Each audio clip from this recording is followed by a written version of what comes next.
Hello दोस्तों, स्वागत है आपका गोरखनाथ की पावन धरती गोरखपुर में। मैं शाइन क्लासेस से आदित्य यादव। हम मेंसुरेशन पढ़ रहे हैं और मेंसुरेशन में हमने बताया था आपको कि हम पहले ट्रायंगल स्टार्ट कर रहे हैं, त्रिभुज स्टार्ट कर रहे हैं। त्रिभुज में हमने दो टाइप से बांटा था, एक भुजा के आधार पर और एक एंगल के आधार पर। तो हमने जितनी भी भुजा के आधार पर त्रिभुज होते हैं उनको पढ़ लिया है। अगर नहीं देखे तो वीडियो जाके देखिएगा। अब हम पढ़ेंगे बेस्ड ऑन एंगल। एंगल के आधार पर हम त्रिभुजों को किन किन प्रकार से बांट सकते हैं। अच्छा, इसमें जो पहला है, जैसे ये न्यून कोण त्रिभुज है, एक्यूट एंगल जिसे बोलते हैं, एक्यूट एंगल ट्रायंगल। ऐसा त्रिभुज जिसमें जैसे एक त्रिभुज है, अगर जिसका ये जो एंगल है, एंगल की हम बात करें तो ये 90 डिग्री से अगर कम है ना, तो इसे हम एक्यूट एंगल बोलते हैं या न्यून कोण त्रिभुज बोलते हैं। A triangle whose all angles are less than 90 degree, मतलब ये जो एंगल है, यहां से यहां देख रहे हो एंगल, ये 90 डिग्री से कम अगर है तो उसे हम एक्यूट एंगल बोलते हैं। अच्छा, इसमें इतना ही जानने लायक बात थी। अब अधिक कोण त्रिभुज क्या होता है, ऑब्ट्यूस एंगल क्या होता है। ए triangle which angles is greater than 90 degree, ऐसे त्रिभुज जिसका एक कोण 90 डिग्री से अधिक होता है। मतलब अगर एक कोण 90 डिग्री से अधिक है तो उसे क्या बोलेंगे, अधिक कोण त्रिभुज बोलेंगे। अगर ये जो एंगल है ये 90 डिग्री से अधिक है। 90 डिग्री का मतलब तो आप समझ ही रहे होंगे। जैसे अगर यहां से हम बात करें इसकी, ये सीधी रेखा की बात करें तो ये 90 डिग्री है। अगर कोई त्रिभुज इससे ज़्यादा, मतलब 90 डिग्री से अधिक है, यहाँ देख रहे हैं आप, ये 90 डिग्री से अधिक है, तो इसे ही हम क्या बोलेंगे, इसे अधिक कोण बोलेंगे, अधिक कोण ट्रायंगल बोलेंगे। तो इसका अधिक कोण ट्रायंगल का आप परिभाषा भी लिख लेंगे, triangle which one angle is greater than 90 degree. अच्छा, जो हमारे लिए मोस्ट इंपॉर्टेंट बात पढ़ने लायक है वो क्या है, कौन सा ट्रायंगल है, वो है समकोण त्रिभुज, राइट एंगल ट्रायंगल। इसके बारे में बहुत सारी चीज़ें जाननी है। इसके सहारे से ही पूरा ट्रिग्नोमेट्री की अगर हम बात करें तो चलता है ट्रिग्नोमेट्री। अब इसमें क्या क्या होता है सारी चीज़ों को जानेंगे कि इसका एरिया क्या होता है, कैसे निकालते हैं। अच्छा, इसमें एक वर्ग बनेगा, वो उसका क्षेत्रफल कैसे निकालेंगे, सारी चीज़ों को सीखेंगे। वीडियो में बने रहिए।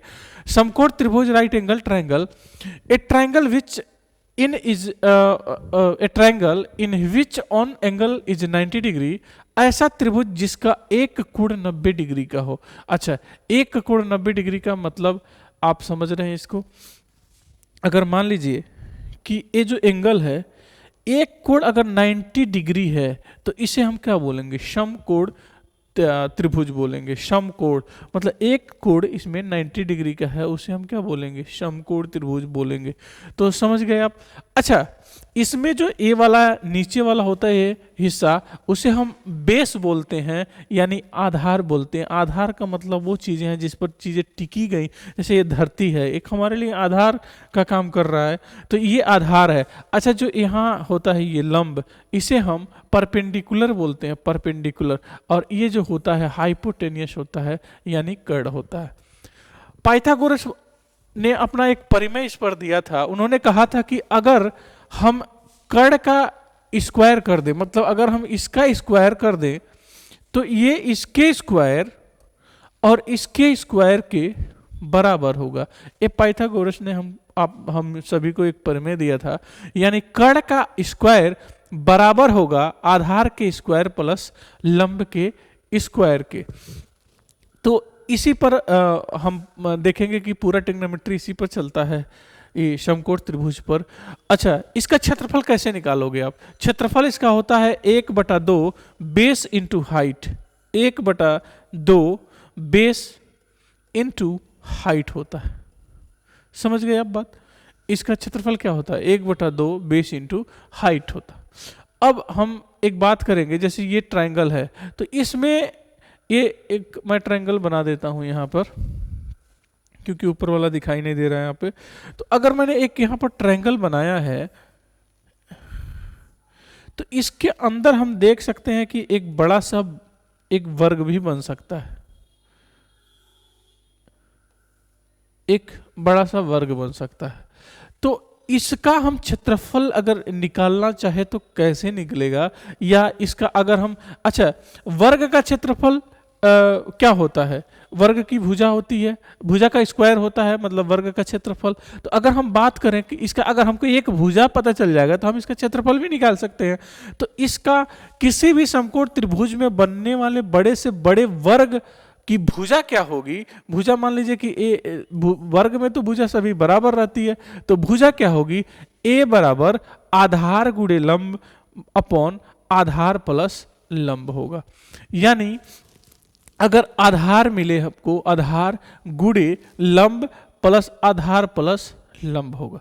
समझ गए आप बात को? जैसे यहां पर इसको मान ले 3, इसको मान ले 4, तो 4 चौको 16 और 3 तिरिकी 9, यानी 25, ये होगा 5, 3 4 5। तो अगर हमको इसका बड़े से बड़े वर्ग का अगर भुजा निकालना हो तो हम यही कहेंगे कि 3 गुणे 4/3 + 4, यानी 12/7 इसकी भुजा होगी। इसकी जो भुजा आएगी 12/7 आएगी। समझ गए आप? आगे हम इस पर क्वेश्चन भी सॉल्व करते हैं। आइए आपके सामने ये देखिए, कह रहा है कि if the sides of a triangle are 6 centimetre and 8 centimetre and 10 centimetre then find its area. पहले तो हम एक समकोण त्रिभुज का क्षेत्रफल कैसे निकालते हैं। अच्छा, कैसे पता चलेगा कि आपको ये समकोण त्रिभुज का ही क्षेत्रफल हमको यहाँ पर निकालना है? रीजन ये है कि पाइथागोरस ने हमको, हम सभी को बताया है कि अगर कर्ण का स्क्वायर, मतलब कर्ण का स्क्वायर आधार के स्क्वायर प्लस लंब के स्क्वायर के बराबर होगा तो वो एक समकोण त्रिभुज होगा। तो मान लीजिए हम इसे 6 मान लेते हैं और इसे 8 मान लेते हैं, तो 6 का स्क्वायर अगर हम करेंगे तो 36 आएगा, 8 का स्क्वायर करेंगे तो 64 आएगा, और दोनों का जोड़ के अंडर रूट निकालेंगे तो 100 आएगा। 100 का अंडर रूट क्या होगा? 10 होगा, जो कर्ण के बराबर होगा। इस प्रकार हम पता कर लेंगे कि ये समकोण त्रिभुज है और इसका क्षेत्रफल क्या होता है, एरिया क्या होता है समकोण त्रिभुज का। अभी आपको हम बता के गए हैं, एरिया हो जाएगा 1/2 बेस क्या है इसमें 8 है, इंटू हाइट क्या है 6 है, तो 2 चौको 8, 6 चौको 24, यानी इसका एरिया क्या होगा 24 सेंटीमीटर स्क्वायर होगा। समझ गए? तो इस प्रकार आप समकोण त्रिभुज का क्षेत्रफल निकाल सकते हैं।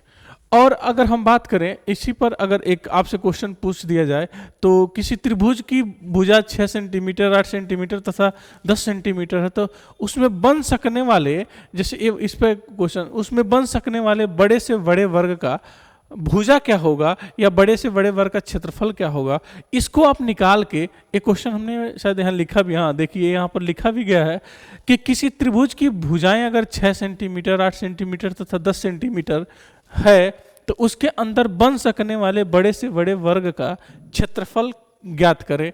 तो इसको आप निकालिएगा और देखिएगा कि इसका क्षेत्रफल कितना आ रहा है और उस वर्ग का क्षेत्रफल कितना आ रहा है। तो हमको कमेंट बॉक्स में लिखिएगा और हम आपको बताएंगे कि सही है कि गलत है उस पर। तो ये लगेगा किस पर, अभी मैं आपको जैसे बता के गया ना, यहाँ ये देखिए इस पर कि किसी समकोण त्रिभुज में बनने वाले बड़े से बड़े वर्ग का भुजा पहले निकालेंगे, और जब भुजा निकल गया तो भुजा का स्क्वायर ही तो वर्ग का क्षेत्रफल होता है।